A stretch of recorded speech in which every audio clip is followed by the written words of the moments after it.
What are you up to at the moment? What sort of work have you got on at the moment? I know you're Oh, secretive about stuff sometimes. What can you tell me? What have you got? we're currently on a project for Flag Fen, Quite.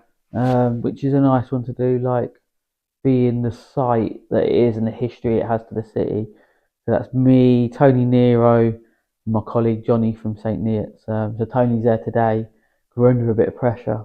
Um, so originally it was going to be me, and then I was like, we're too busy. Then I was like, I'll get Johnny to help me. And I was like, I'm going to get Tony to help me, and I was like trying to get Tony involved in more mural stuff and stuff. He brings a different skill set, so it's interesting. So we're on that at the moment. I what can I say this? I painted at a famous rapper's house yesterday. Oh, okay. But you can't tell me who it is. Or can't I tell us who it can't is. say specifically. Yeah, Okay. don't give too. I don't want people to be able to to protect privacy. Yeah. Um, How was it? How was the house? yeah, it was cool. He's really cool. He's a really interesting character. Right. Will we ever know who it is? Or will they be Uh, keeping it within inside their walls? Or. it's someone I've had a photo with recently. Oh, okay. So if you want to Um, look back on your social yeah, media, yeah, we might be able to decode who yeah, it is. yeah. Right. So Okay. it was Cool. just because like we was at his private residence, he was just like, oh, we just got to be careful about you don't want loads of people turning up at his door, kind of Fair thing. enough. So that was it. So that was cool. Then I'm in Wembley. Plan is to be in Wembley on Monday Oh, for Khadija Khalifa, Peterborough girl. oh, yeah, yeah, yeah. Yeah, I yeah. remember So her. Yeah, she was the apprentice. Am she I was, I think she come in the third in the apprentice? Yeah, apprentice. yeah, yeah. So Khadija runs a chain of coffee shops. Mm-hmm. She's got this is her fourth or fifth store. This one's going into Wembley, and she lives in Dubai now. So we do. Okay. This will be the third store we painted for her. She's got two in Yeah. Peterborough, one in Corby, one in Northampton. And I think like now Wembley, and then hopefully Dubai. Oh, okay. So You want that gig, yeah, right? I want to go back there. Yeah, yeah, yeah. So She's nice. I've met her a few times. yeah, Yeah. Oh, good for her. so she's doing alright. It's another like sort of Peterborough success story. Yeah. And then after that, we Are you got ever not busy? not at the moment. But It's have you ever not been? Because I mean, I've known you years now, and um you've always been yeah pretty. I mean, COVID obviously must have yeah restricted things, but that would be. But other than that, I guess. that I think that was the hard time. But other than that, it's never slow. So we are 10th year in business, 7 years full time, and we've increased turnover year on year on year on year. Um, and I mean, like, I'll say this because this is probably going to come out somewhere else soon. In the last 7 years, we've turned over in excess of 750,000 in 7 years. So, which just sounds wild to me. Like, I don't know where any of the money is from paying wages and stuff like that. But I look at that, them kind of numbers, and I'm just like, how have I achieved that? Like Oh, it's hard work and it's talent, and you've got a good yeah, team. It's all these yeah. That's things, it. isn't It's it? this is it now. The team. It's just everything costs more running a team. So that's like a new stress. But yeah, I've got. I'll tell you off camera. I've got something else secret going on. Where I'm going to expose myself quite publicly. Oh, okay. Might be on a TV screen. Oh, Can't say okay. exactly. Right. Oh So well. so that Keep an eye out for that one then. All yeah, right. got that on the horizon. It's just never ending. It's people always say, "Oh, you need to get more artists." Artists isn't my problem. Got loads of good artists, people I Mm. trust.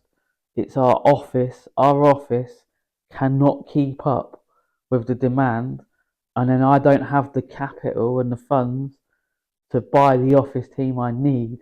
So that's where it's stressful. That's the issue. Yeah, like I looked at my page yesterday, a couple of days ago. I've had 450,000 organic views in the last 28 days. And I say to people, do you know how many messages that generates? Yeah. More than I can deal with, more than my part-time manager can handle.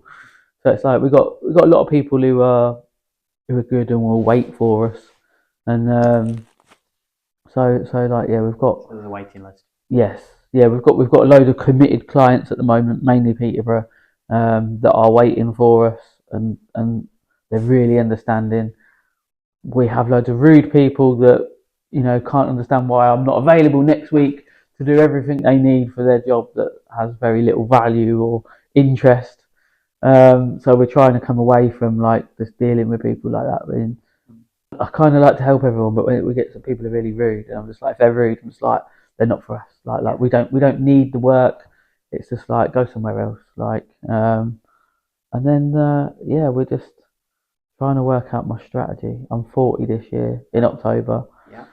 So like it's just like I feel like and I've got going off subject now. I've got a show booked for Peterborough Museum in February 2025, 26.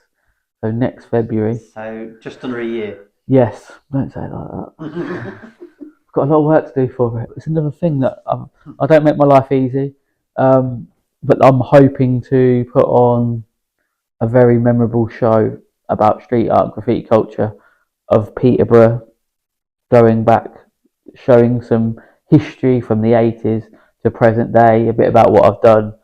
There'll be a book because I have a priceless archive of Peterborough graffiti that does not exist. I have the largest collection, I'd say possibly I do, or almost definitely have the largest graffiti street art collection that exists in the city. Archives, analog photos, and it's like I've been determined to do something with that. And it's like being 40 this year. It's like I feel like this. It's the time to mark this time in my life. So blowing what up into prints and stuff, or It's some digital way of. Yeah, I don't want to do digital because graffiti for me starting was very analog. So we would go out with a film camera. Yeah. I'd save my paper round money, take the films to the pharmacy to be developed, and then we would swap photographs. But people would be like, oh, I want that photo, like stickers. It'd be like, oh, like I'll swap you that sticker, that photo for this photo, and that was what it was like for me. And I miss that time because now it's like, oh yeah, I've seen that on the internet before. Like whereas it used to be like we'd go walking around the city and you'd come like there used to be out in the fields behind there used to be a place called Johnson's paint store or freezer store, and there was years of history of Peterborough graffiti just behind there, like from a time where digital wasn't a thing. So for me it has to be presented in an analog format. So it has to be a book. Or a canvas or something like that, because if you spoke to the average 10-year-old or 12-year-old now, the thought of having to go somewhere and have your photos developed and having to wait several days for that, or just doesn't. You mentioned earlier on the work has to have value. So what are the ones that you've done that you're most proud of? What are the piece of work that you've done? Obviously my key flint that went viral. I don't know if you see this picture. This picture behind me is JJ, local guy. He did his version of it, of me, Keith painting me, which is the first time I've had it on display. But yeah, like that was the first time. That was the first time that I realised that art for me could be more than just painting on a wall. So it's the first time that people I'd never met showed an active engagement in what I was doing, and I'd never realised the power, or not the power,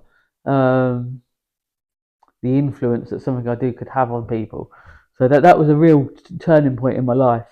And and then after that I did the anti-racism piece, and people's comments and stuff. It was just like describe it. It's almost like when superheroes have powers, there comes there's a Spider-Man line, something about with great power comes great responsibility, and something like that. I felt like I can do something with art which helps other people, which can change people's emotions, which can help people.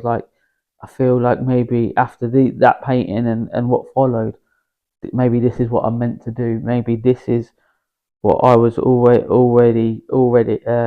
destined to do, was use this ability I have to try and make an impact. So it all started there, and then from then, it's nice to do anything for the city that key parts of what make Peterborough what it is. Yeah. Peterborough United, Queensgate, things like Cowgate, things that I believe in trying to make the city a better place. Bright Street. And yeah, Bright Street. Yeah, Bright Street was solo, my first solo work that wasn't a commission as such. It was my own design. I had to work with other people to to agree on an idea, but that was like my first largest mural as a solo artist. And it's But seen when you just arrive in the city from the yeah, railway yeah, station or whatever, that's or if it. you're driving along Bush Boulevard, you see it. Yeah, this is it. I mean, I have a lot of engagement with visitors from other cities coming into the city, particularly on a business level. And it's like a lot of them come by train, and it's something they all remember. It's like, oh, that mural. Like I say, oh, when you go, they're like, oh, that mural was you, or it's something that they always take from the city and the message that it has. So and that's another very obvious one. And then you've got others that are slightly more hidden away. I mean, around the corner from me, Chester and Stephen Fry and everyone down yeah. I mean, that's literally, regarding people who struggle with their mental health. yeah. Fantastic. I say there was two conversations I had when doing that one particularly. A guy that I know, someone from the old graffiti community in Peterborough. He's been a battling addict most of the time I've known him.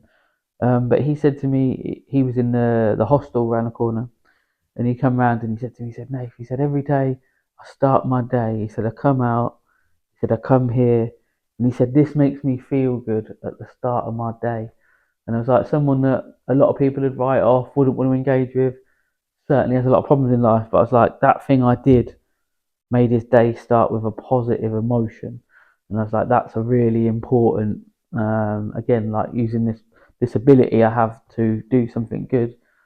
And I met another lady there, and she said to me, she's a recovered addict, and she said, "Oh, no one, when people are young, no one aspires to be an addict. No one aspires for these things." But she said sometimes in life, things can happen that are out of your control, and then you end up on a path that you never ever foresee. And he said, like, I've been saying to people, I'm very comfortable with understanding that there's two things that all of us are very close to, more than we realise, and that's like going to jail and addiction. I was like, something really terrible can happen in your life, and you might seek alcohol or other substances as a form of escape, and before you know it, you're on a path of addiction. And same with jail, it's like, you could have an argument with someone over something protecting your family, but them actions in a very short time can put you in a place that you feel that that you're not part of. And they're two realizations that I always have in life. It's like we're all only a couple of decisions away from a path that we never thought we'd walk down. So we've spoken about the things you've done. Mm-hmm. And you've spoken about where you are at the moment. Money was no object, and you could do anything in Peterborough. What would you do? Where would you like to go? You've told me before about some of the areas you'd like to do, some of the projects that you've got in your head. What sort of things would you like to do? If money weren't an object, like without this sounding corny, I was like, because I've experienced it from a personal. I'd seen other people talk about this, but from a personal perspective, you know, money and helping people give you two very different things. But like, I've had a greater sense of fulfillment making an impact on someone's life more than any amount of money I've ever earned in my life. So I'm always like, if I could balance this business, I'd like to do more, particularly with people poverty, but addiction, jail. I believe in rehabilitation, unless your crimes are totally heinous and like there is no saving you. But again, like I have a lot of sympathy or empathy for people that their lives aren't, what other people judge.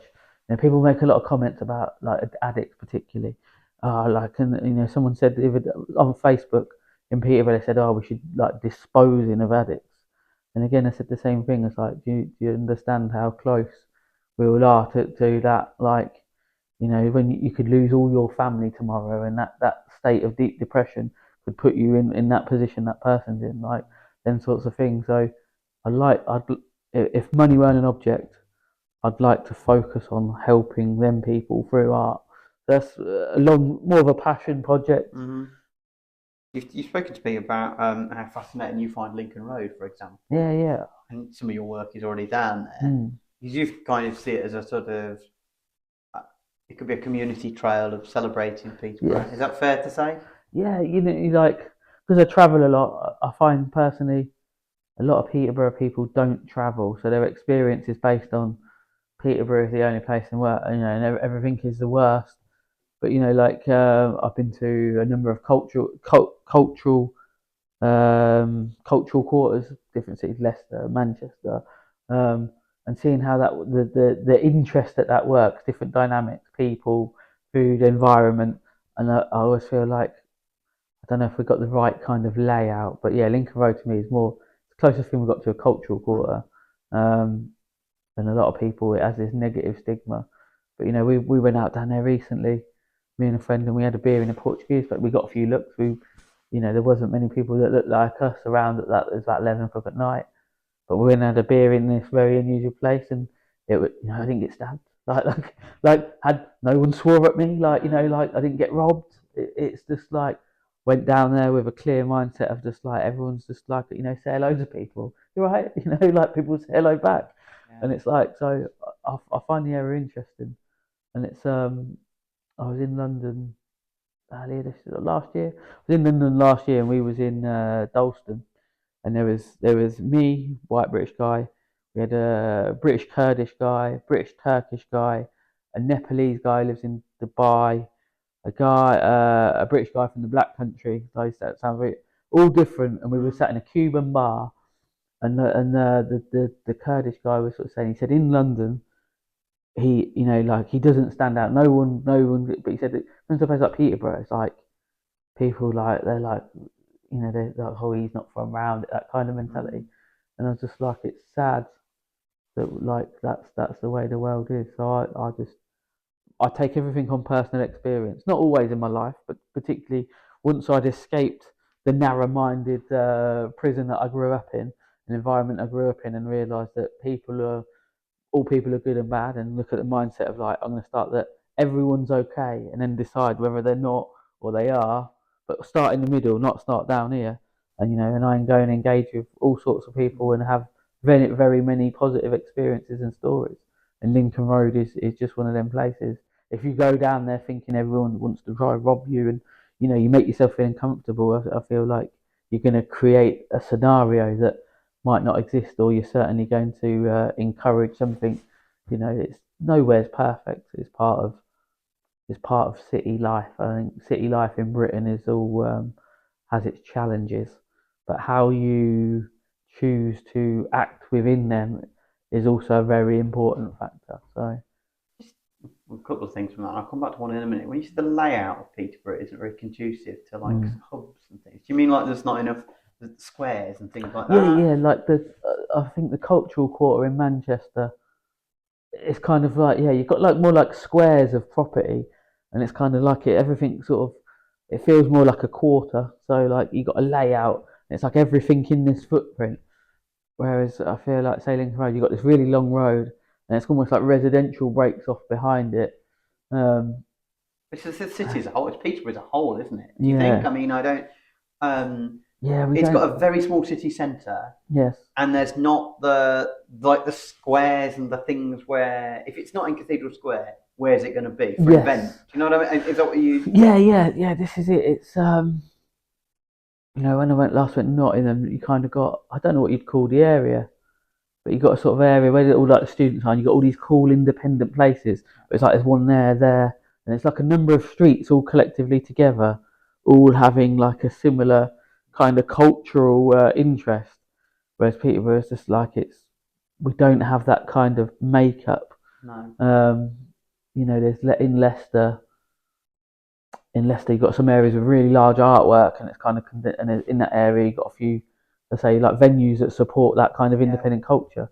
Most But I say, most cities have them. Like yeah, Bristol clearly has yes, it. Coventry, my place, Fargo Village is amazing for it. yeah, There's yeah, lots of them. It's just a sort of. It's unfortunate that because I don't think it's anyone's. It's just like a design or a yes, flaw almost, isn't it? yeah. I was in Sheffield at Christmas, and we went to.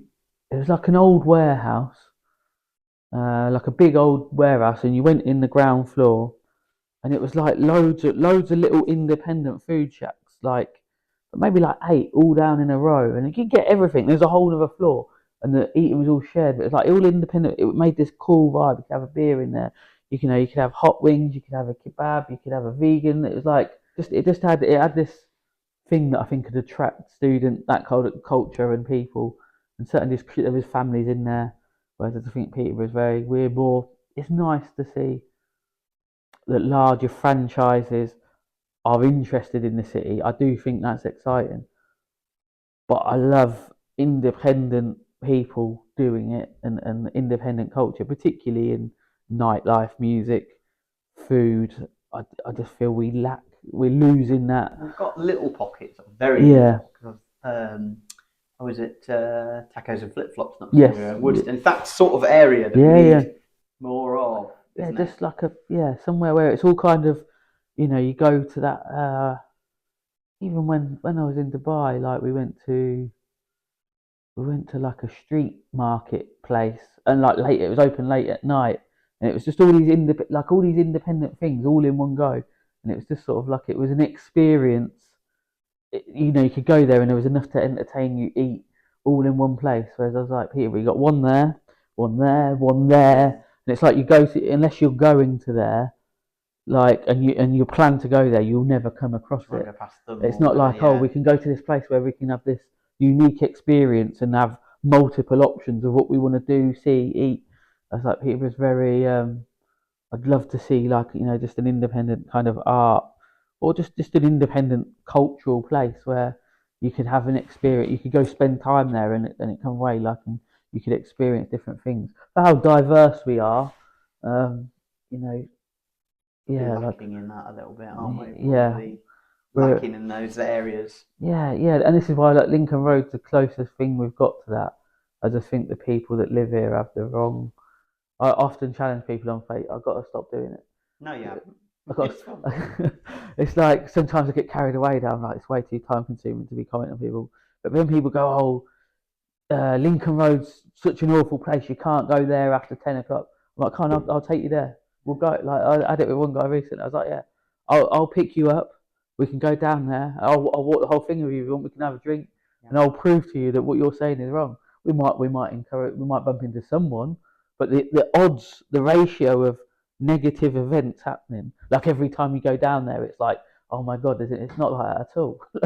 like it's rare, and if you went there 50 times, you might have a couple of occasions, but the majority share, 90% of the time, is going to be absolutely fine. And you could say that about any street anywhere. Exactly. I like, maybe I'm a bit too over safe, or I walk around Peterborough any time of night, anywhere. Like, it doesn't, I spend a lot of time in London, Birmingham. Them places scare me. Like Peterborough does not scare me at all. But I go to places where I'm really concerned if I walk down there, or like looking at them people, like it's where crime's serious. Like, the place I paint in Birmingham, people get shot in them streets like on a monthly kind of basis, and places I paint in London, people dying. Yeah. And it's like Peterborough, it's like, oh, we have one incident. It might be every couple of months, but to people who live here, it's like the world's ending, and Peterborough's the worst place ever known to man, and we're a cesspit. It's like, no, sad, really. It's that mentality is often, I challenge people, like, oh, like it's so bad. What are you doing about it? Like, if we all contribute a little bit to making it better, collectively we will turn change. If we all sit there moaning, doing nothing, then it will stay exactly the same. Even if it's cleaning the litter outside your house or business. This is it. I don't know. I live in Warrington, and we have a very active litter picking group, and I really commemorate them. But even when I walk to the shop, if I see something on the floor, I'm like, I can't walk past it, because I think people are out here making an effort. So I shouldn't just walk past it. I should make an effort, because I say, like, I'm inspired by them, like, to be better, like, because I don't want to see it, and it saves them, and that's it. Litter drives me mad. Like, it's such a pointless crime, or just like the ignorance of it. So yeah. You did just mention it a minute ago, but I don't know how much you want to say about this.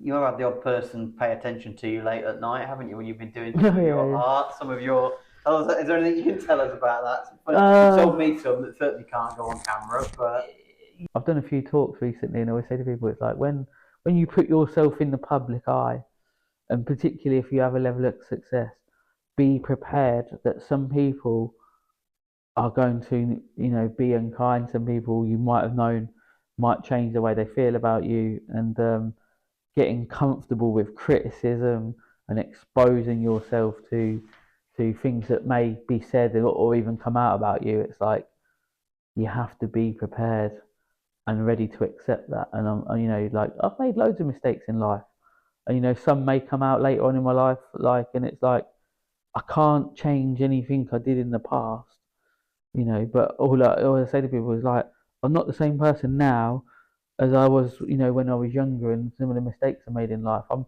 pretty content. I've made peace with everything I need to. There's a lot of people that I felt like I was unkind to earlier in life, and as I've caught them as adults, and I've apologised, and they're like, "Nah, it weren't that bad." Particularly when I was young, I was arrogant, and I was a horrible teenager. yeah, join the club. Like Everyone's the yeah, same. I was as well. just a real douchebag, like, and it's it bothers me looking back, like, how did I even think that kind of way? I don't know.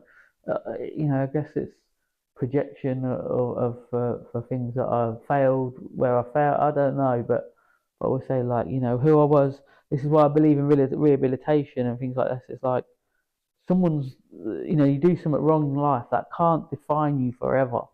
There are certain things, murder and extreme crimes of children, stuff like that, that I think is an exception to the rule within reason. Like, it's like, but yeah, you do something wrong, it can't define you for the rest of your life, because who you were at that time and who you were 10 years on are very different things. We learn from mistakes, life experience. I certainly had opinions in my life that were not negative, not negative, and disliked other people based on nothing other than information around me, and I'll never ever think like that again, because my life experience and the things I've learned taught me a different way. And changing my mindset was a huge step in personal growth. So. Okay. So I guess we'll wrap it up with the last one. We mentioned sort of some of the things that have got coming up. Are there any other ambitions that you've got? What was your ambition? What were you over the city as well? I suppose they're two separate strands. I keep toying with the idea. Do I want to become a counsellor? I live in Warrington. I probably don't think I'm going to go from there. You know, I know John Foxwell and a lot. Yeah, John and Judy of what they've achieved. So last time I spoke to John, he's sort of saying, like, they're all getting older. I think the only thing that's holding me back at the moment is my life balance is really bad. But my business is so stressfully busy that trying to take on, when we took on this place, it was like I had to really seriously think, like, am I just overstretching myself? Am I going to, like, am I causing myself more harm? And that's why I like this place. I had to partner in with a couple of other people. It's just like I'm not quite ready for that yet, but I do want to do, like, I get loads of people joke, "Oh, like, one day you're going to be mayor." I don't know. Maybe I will. Maybe I will, but I better be prepared for it, because I love a bit, not controversy, but my background and where I come from and stuff. It's like, yeah, I'd certainly maybe rustle some feathers in a place like that. I'm not the, I understand a lot of the corporate and political sort of side of the world, but also a good fight for justice. So, like, yeah, I said to someone the other day, one of the most interesting political people I've seen in my life was Majid. Can't think of his name. So the mayor of Sheffield in the last 5-10 years was a black immigrant called Majid, and he was probably younger than I am now. Went in there, there was chains on with Nike Air Force Ones, and, like, there was a lot of stigma around he's black, he's an immigrant, and this is Sheffield. It's like, but what he did, he was voted in, and what he achieved was so valuable. And I feel like I'd love to see a drastic change like that in Peterborough. Someone that's going to make a difference. I say yeah, Peterborough politics is a strange one. There's yes, it's a strange subject. Oh yeah, well you'd have to get knee deep into it. Yeah. This is it. So maybe, But I kind of like the idea of the chat. Like in my, I don't understand how, like, because I think in Peterborough to become mayor, it's the longest serving councillor, is it? Correct. But that couldn't have been the case in Sheffield, because I say that I followed this guy's social media because it was, it was like it was wild, like they'd never been done before. So I don't know the process, how it works in other places. It can't be the same. Sometimes they're directly elected. Yeah, so I'm sure he was directly elected. So I don't like the Peterborough system like that.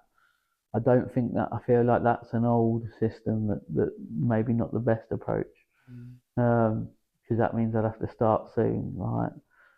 Get on with it, yeah. That's it. I'm 40 this year. Bloody hell, I might get in there when I'm 60. Whereas I feel like if I was going to make a bigger impact, it'd be while I'm younger. But our process is different. I need someone to get in the council and make them change their process. So right, I think we should wrap it up. Yeah. I like it.